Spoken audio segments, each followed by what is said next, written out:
Here we are, episode 100. So for this episode, no matter how much lag it causes, I shall employ the face cam. Oh my. Hi. I know. I look ridiculous. And, everyone tells me they love how my eyes look, especially if you get them in the light there. Because, as you can see, my eyes look freaking beautiful. But, here's the thing. I can't read the loading screen. Can read it. Can't read it. Focus. Blurry line. I can barely read the word Minecraft. So, I require my glasses for long distance sight range. So if this is episode 100, I should not be spending this episode fishing. Oops, did not mean to cast it, but it's full health. But that being said, I should not be spending this episode fishing if this is episode 100. So I shall throw my food in here. I will be somewhat wasteful, and I will simply let that do its thing. I'm pondering borrowing one of these hoppers temporarily. Yeah, sure, why not? Hopper? Where'd you go? Seriously, did you go in the thing? No? Oh, it went in and then got collected by the hopper. Derp. Okay. So there's that. The reason why I wanted this hopper is twofold. One, I want an easy way to store that. Two, I need to pause the recording for a moment.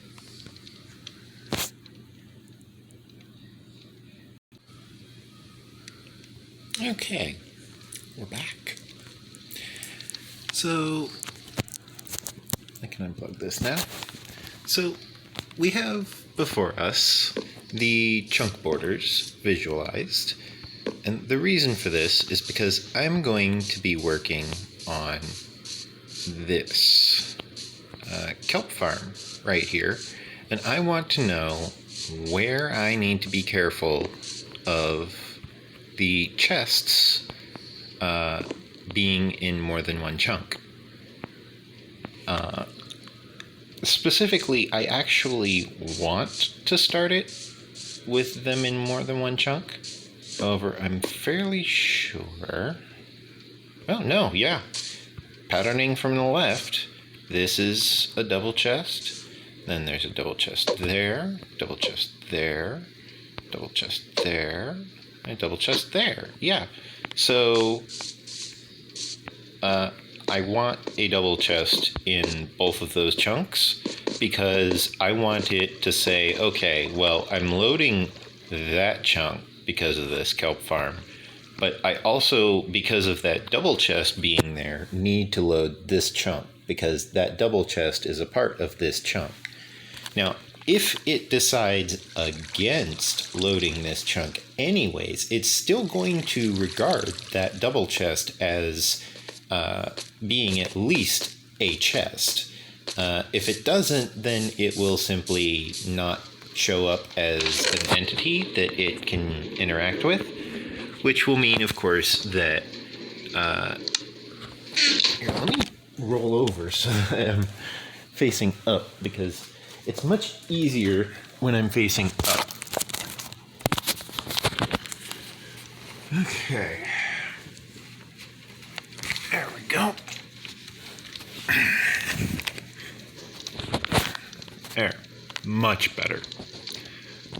So, as we can see, my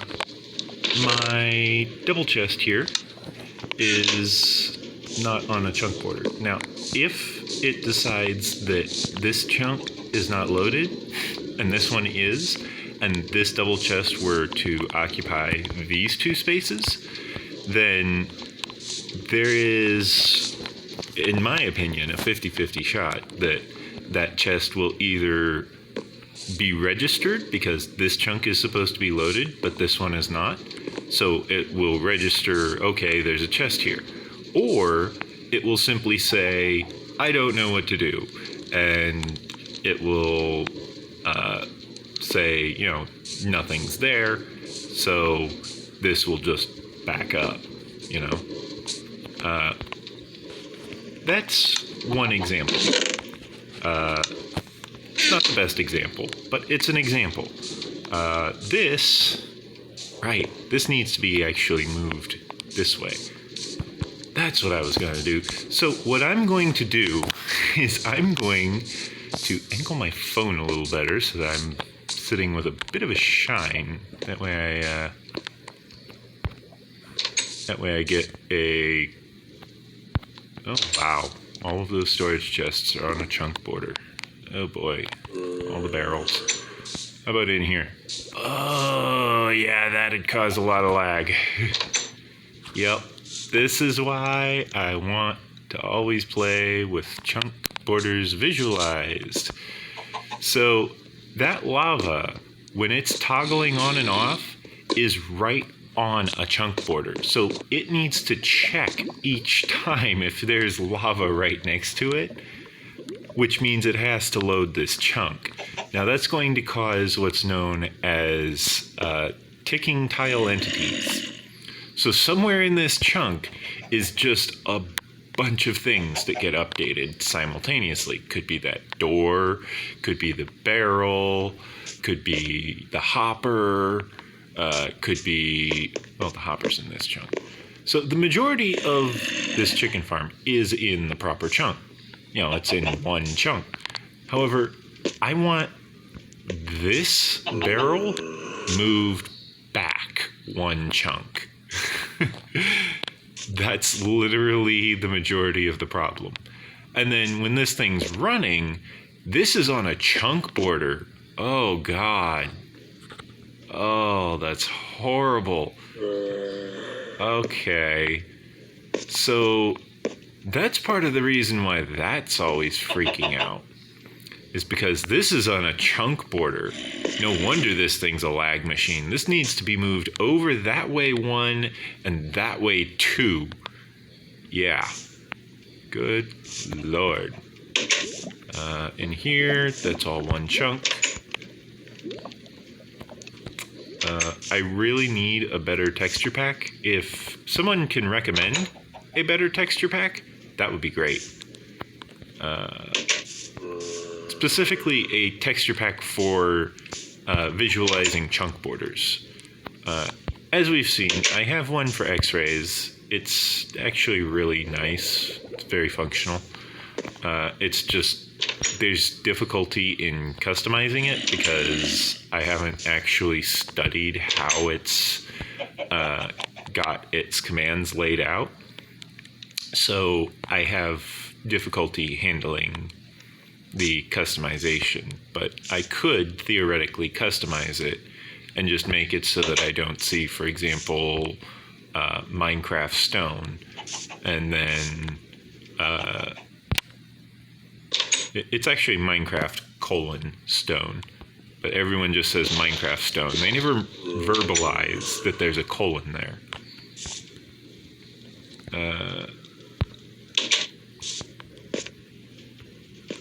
So there's that.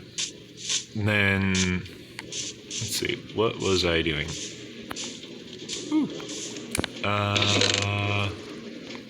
Well, I could update that, but I should probably convert the bone meal into bone blocks, and I'm going to need those hoppers out of my storage chest in here. I got distracted because that's the first time I've actually walked in the base with the chunk visualization active. So I just walk in and all of a sudden I'm greeted by that. And it's like, oh my Lord. So what I need from in here is these.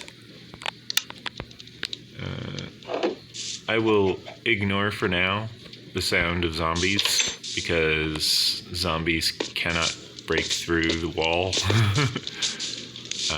Enderman cannot break through the wall either because Enderman cannot pick up stone, nor can Enderman pick up cobblestone. I think I actually smelted stone for that.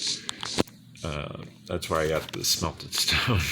So I was like, I am not going to leave this to chance. But yeah, Enderman can't pick up regular stone, so I think I'm good on that front. Despite how amazingly this was built, I want to do this. I'll point this into nothing for now. Probably could have used a dirt block for that.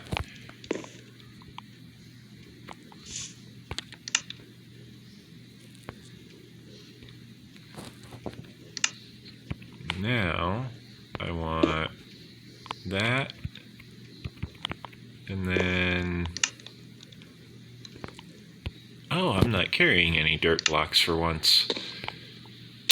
So that's the dried kelp block. First time I showed it on the channel, guys. What did I do with it? Scaffolding. There we go.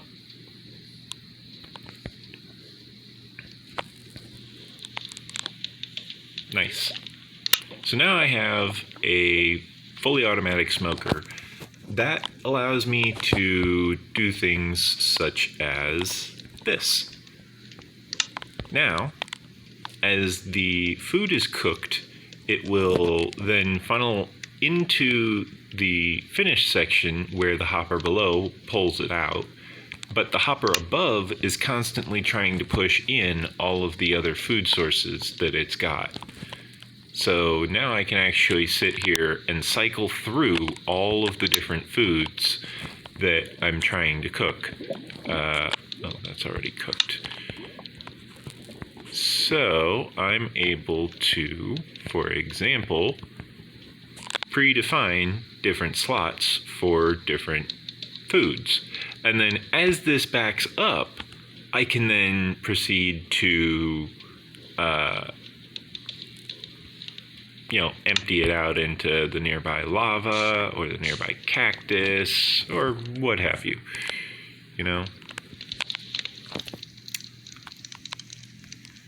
Got some bone blocks up in here.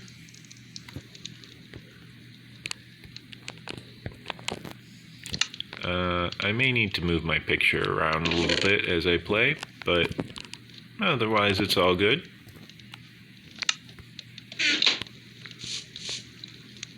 Those pumpkins grow real fast. They really do. Or not pumpkins, the potatoes.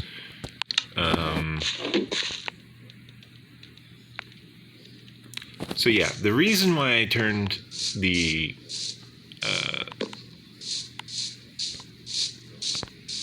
whole thing on here is because I want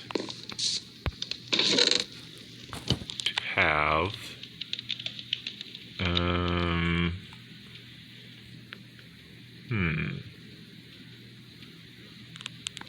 Well, first let me grab the name tags, because those can actually be moved. I will also go ahead and find... there I am.